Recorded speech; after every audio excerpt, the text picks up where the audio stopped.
Hi friends, welcome to Rosie Cooks. இன்றைக்கி நம்ம கொஞ்சம் வித்தியாசமாக காஃபி ட்ரை பண்ணணும். லைக் கேப்பச்சினோ காஃபி போல் ட்ரை பண்ணியிருக்கேன். அது எப்படி செய்கிறதுங்கிறத நம்ம பார்ப்போம். அதுக்கு ஃபர்ஸ்ட் நம்ம ஒரு பவுலில் 2 spoon instant coffee powder add பண்ணிக்கோங்க. இன்றைக்கி நான் நெஸ்காஃபி சன்ரைஸ் எடுத்திருக்கேன். எந்த இன்ஸ்டன்ட் காஃபி பவுடர்னாலும் ஓகே. உங்களுக்கு எந்த பிராண்ட் பிடிக்குமோ நீங்கள் அதை யூஸ் பண்ணிக்கலாம். அப்புறம் 2 ஸ்பூன் சுகர் ஆட் பண்ணிக்கோங்க.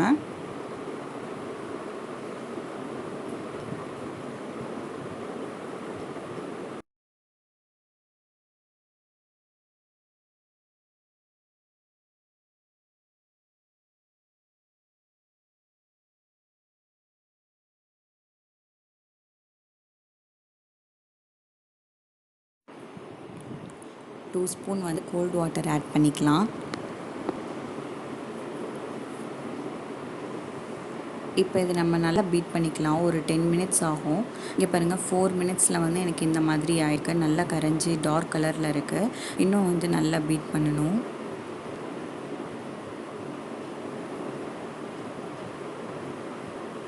பாருங்கள், ரொம்பவே லைட் கலர் ஆகிடுச்சு. ரொம்பவும் திக்காக இருக்குது. நான் ஃபோக் எடுத்தால் கூட கீழே விழல. பாருங்கள், அந்தளவுக்கு கெடியாக இருக்குது. இந்த மாதிரி தான் இருக்கணும். எனக்கு ஒரு 8 மினிட்ஸ் ஆகிருக்கு இது எனக்கு ரெடி ஆகிறதுக்கு. எந்த ஒரு எலக்ட்ரிக் பீட்டரும் இல்லாமல்,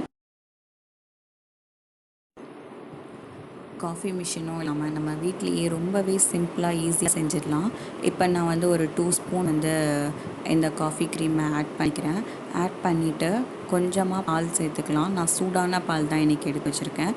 கொஞ்சமாக பால் சேர்த்து அது நல்லா கொஞ்சம் பீட் பண்ணிக்கோங்க லைட்டாக.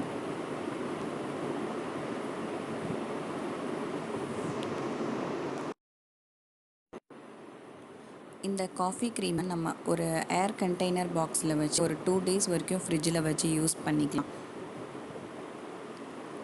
இப்போ இது அந்த க்ரீம் கரையிற அளவுக்கு நம்ம பீட் பண்ணால் போதும்.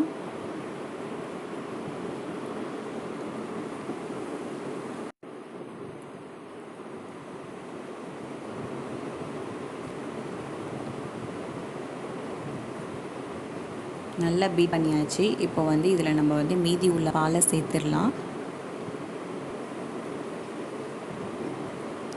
சூப்பராக ரெடி ஆகிடுச்சு. உங்களுக்கு கோல்ட் காஃபி பிடிக்கும்னா நீங்கள் ஃப்ரீசரில் வச்சு கூட குடிக்கலாம். அதுவும் ரொம்பவே சூப்பராக இருக்கும். அந்த காஃபியோட ஸ்மெல் ரொம்பவே சூப்பராக இருக்குது.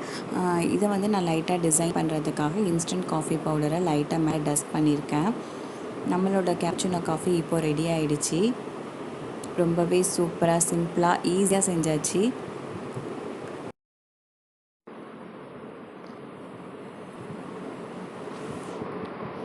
இந்த வீடியோ உங்களுக்கு பிடிச்சிருந்தா லைக் பண்ணுங்கள், ஷேர் பண்ணுங்கள், கமெண்ட் பண்ணுங்கள், மறக்காமல் சப்ஸ்கிரைப் பண்ணுங்கள். தேங்க்யூ.